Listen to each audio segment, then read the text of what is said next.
Exercise 4.3 question. First, solve the following linear equations by using Cramer's rule.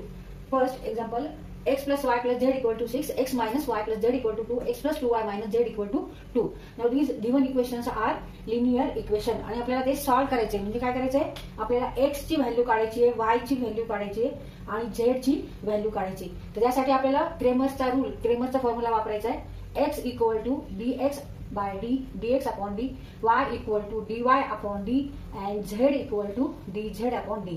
तर इथे आपल्याला हे चार डिटर्मिनंटची आधी व्हॅल्यू काढायची d dx dy and dx dz. त्यावरून आपल्याला x y z यांच्या व्हॅल्यू मिळणार आहेत. म्हणजेच आपण इक्वेशनचं सोल्युशन काढणार आहोत, म्हणजेच इक्वेशन आपण सॉल्व करणार आहोत. Given equations are x plus y plus z equal to 6, x minus y plus z equal to 2 and x plus 2y minus z equal to 2. तर इथे हे आपण इक्वेशन सॉल्व करू. d equal to, now take coefficient of x y z, x y z x y z x y z. इथे काय आहे coefficient x चा 1 आहे म्हणजे 1 घ्यायचा आहे, 1 y चा 1 आणि z चा पण 1 आहे. इथे x चा 1, y चा इथे निगेटिव्ह 1 आहे कारण निगेटिव्ह y म्हणजे निगेटिव्ह 1 इंटू y म्हणजे कोएफिशिएंट काय आहे निगेटिव्ह 1.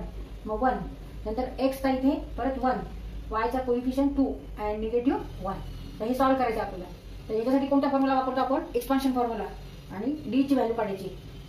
तर 1 मल्टिप्लाय करायचंय. Take remaining elements which are not in first row and first column. Now these four are remaining elements which are not in first row and first column. हा first row आहे, हा first column आहे. मग आता हे जे आहे हा काय झाला तयार, डिटर्मिनंट तयार झालेला आहे ऑर्डर 2 चा. Now take here cross multiplication and subtract. Negative 1 into negative 1 means positive 1 and 2 into 1 means 2, 1 minus 2. आता नंतर मल्टिप्लाय करायचं 1 नी परत 1, पण आधी मायनस घ्यायचं आहे. Minus take remaining elements which are not in first row and second column. The remaining elements are 1, negative 1, 1 and 1. 1 into negative 1, negative 1, 1 into 1, 1. आणि सेपरेट करत असतो म्हणून इथे मायनस त्याच्यामध्ये. नाउ टेक 1, पण आधी प्लस साइन घ्यायचे. Plus 1, take remaining elements which are not in first row and third column. First row and third column remaining elements are these. तर हा सेकंड ऑर्डर डिटर्मिनंट आहे. Take here cross multiplication and subtract. 1 into 2, 2 minus. Now 1 into negative 1, 1 into negative 1 means negative 1. Now negative become here positive 1. They solve करून घेऊ. 1 2 1 minus 2, 1 minus 2 means minus 1.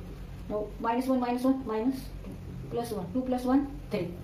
They solve करू परत. 1 into negative 1 negative 1. Negative become positive. Multiplication of two negative number equal to positive number. 2 plus 1 into 3 3. Now negative 1 plus 2 means 1. 1 plus 3 means 4. Therefore value of d is here 4. आता dx काढायचं आपल्याला. dx काढण्यासाठी आपल्याला फक्त first column change करायचा आहे आणि elements कोणते घेणार आपण आता इथे d1 d2 d3 जे आहे म्हणजे 6 2 and 2, 6 2 and 2. आता हा परत ह्याच पद्धतीने आपल्याला सॉल्व करायचा आहे. एक्सपान्शन फॉर्म्युला वापरायचा आहे. पहिल्यांदा 6 ने मल्टिप्लाय करायचे. 6 into 1 into 1, negative 1 into negative 1 means 1, 1 2 into 1 2 minus 1, 2 into negative 1 2 minus 2 into 1 2 plus 1, 2 into 2 4, 4 minus 2 into negative 1 means negative 2. Now negative become here positive 2.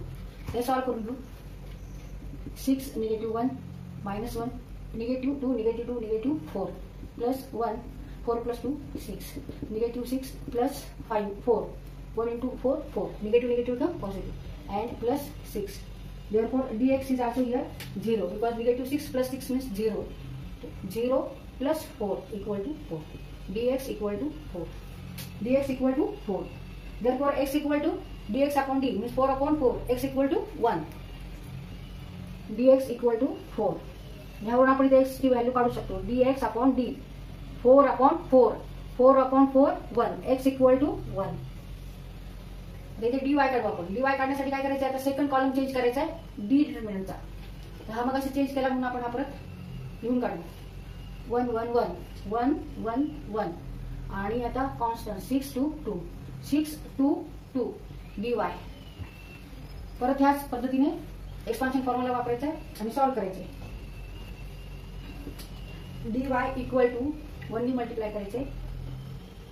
2 into negative 1 negative 2 into 1 2 minus 6 ने multiply करायचे negative 1 1 into 1 minus 1 plus 1 2 minus 2 1 into 2 and 1 into 2 2 minus 2 equal to 1 negative 4 minus 6 minus 2 plus 1 0 2 minus 2 0 minus 4 plus 6 into 2 12 plus 0 means 8 dy equal to 8. तर dy झालं काढलं आपण. मग y equal to काय dy divided by d. dy आहे 8 आणि d आहे 4. मग 8 अपॉन 4 8 डिवायडेड बाय 4 8 भागिले 4 2 y बरोबर आहे 2 y इक्वल टू 2. आता dz काढायचे दोन्ही कॉलम तसेच ठेवायचे. हा आणि हा आता थर्ड कॉलम चेंज करायचा आहे.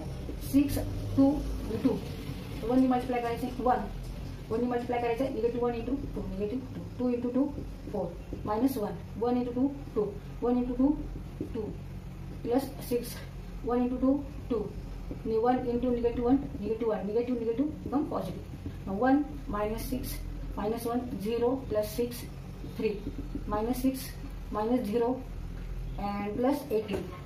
Now 18 minus 6 means 12. dz equal to 12. Therefore z equal to dz upon d means 12 upon 4 means 3. Z equal to 3. Therefore by Cramer's rule x equal to dx upon d. dx is 4, d is 4. Therefore x equal to 1. Y equal to dy is 8, d is 4, y equal to 2. Z equal to dz 12 upon 4 means 4 1 जा 4, 4 3 जा 12. Z equal to 3. मतलब answer काय आहे x equal to 1, y equal to 2 and z equal to 3. Answer x equal to 1, y equal to 2 and z equal to 3.